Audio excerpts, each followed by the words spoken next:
Good morning, everybody. It's a vector resolution day. Okay, what we're going to look at here is something known as vector resolution, and we can also think of it as having a polar vector and moving it to a rectangular vector notation. So if you recall, polar vectors are something where it is a magnitude and then an angle. Maybe I'd say something like, it's 4 meters per second at an angle of 120 degrees. And I'd be converting this to something that's a rectangular notation. So it's be something like x comma y. So whatever that would be in an x and a y position. So how do we go about doing this? How can I create something that is a magnitude and a direction and convert it into an x and a y position? So what we're going to be using here is a lot of SOHCAHTOA. Normally we could do this graphically if we wanted to. We could do something known as the head-tail method. And we'll talk about that in a future video. We're going to kind of avoid that this year due to COVID. It's kind of a little difficult for us to get a lot of rollers and protractors around to everybody. But mathematically, this works out very easily. We already know from SOHCAHTOA we have sine, cosines, and tangents, which we won't actually be using in this example here. But because we have cosine and sine, we can figure out what our x and y values are for our polar notation to a rectangular notation. Okay. Now, some people always claim that the cosine is the x component of the vector and sine is the y component. I don't like to stand by that all the time, and I'll show you why. If you follow what I do here, it'll be very similar to what we've done in SOHCAHTOA, and you'll always get correct answers. Okay. So let's look at a first example here. What we have is we have a plane. And it's traveling 21 kilometers, so this is some magnitude, at 35 degrees south of east. So first, if we take a look at our xy coordinates here, we typically label these as north, south, east, and west, or maybe west. Now if we're going 35 degrees south of east, well that means that if here's east, we're going 35 degrees south of it. So we're coming this amount 35 degrees. So right here is 35 degrees, and then this is some vector amount, okay? And this amount here is 21 kilometers, so this would technically be like our hypotenuse, like this. Now, if we want to find our x and our y amounts, well, our x will come over this far, because that's how far we are to line up with that arrow, and then our y amount will come down like this. Now, as you'll see in a later video, this is the head-tail method right here. We're adding these vectors up head to tail. But as you can clearly see, this is a right angle here. And this means that we could just use SOHCAHTOA in order to solve this. If I go for my angle and I cut to my opposite side, this over here is the opposite. This is our hypotenuse on this side, and then I have my adjacent right here. So if I wanted to solve for the opposite side, or what we can call the vector in the y direction, because this is going up and down, then I can use my hypotenuse here. If I have SOHCAHTOA, Chief SOHCAHTOA, activate. I'm looking at sine here for this, for opposite and hypotenuse. So I can say that the sine of 35 degrees equals the y component of the vector over the hypotenuse of 21, multiply by 21 on each side. So I have the 21 over here, and it goes away.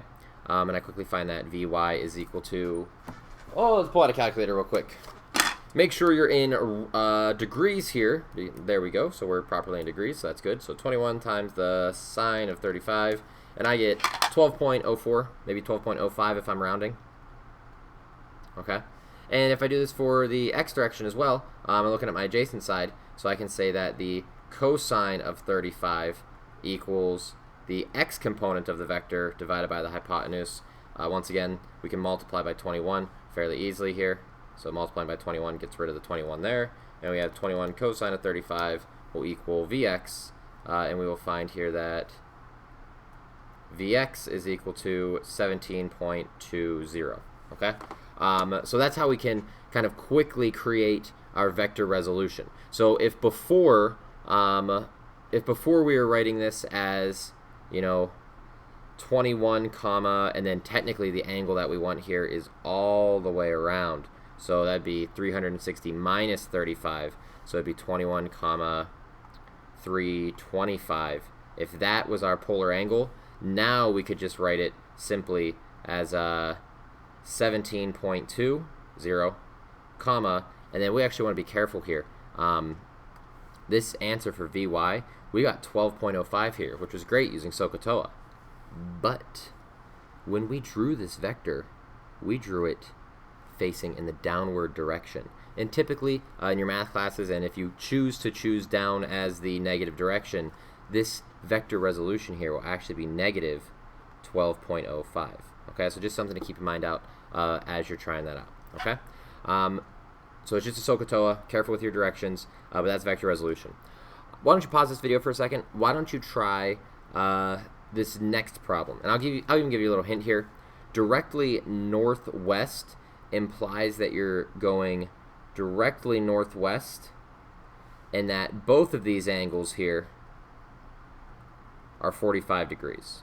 Okay, so however you want to think about that, you can set up those triangles and try to solve for the x and y velocities there. Okay, so pause, try this out, and then we'll see how it's going to happen. Did you pause? Did you pause? Did you try it out? If you didn't, what are you doing? You know you gotta get better at this stuff. Okay, so let's try this out. First, if I wanted to write it in polar, I could write it as polar as saying, look, my magnitude is 5 meters per second. So there's 5 meters per second. And then the angle is actually from the positive x-axis over. So this is like 90 plus 45. So that's actually going to be 135 for my polar notation. And let's figure this out for our x and y, our rectangular notation. So you can do this one of two ways. If you want, you can go over down here, and then you can go up like this, and that will give you the y, and that will give you the x amount. Or you could use the upper angle, and you can go up first to get the Vy, and then you can go over to get Vx. This is why I said earlier that some people like to say that the x component of the vector is always cosine, but that's not always true.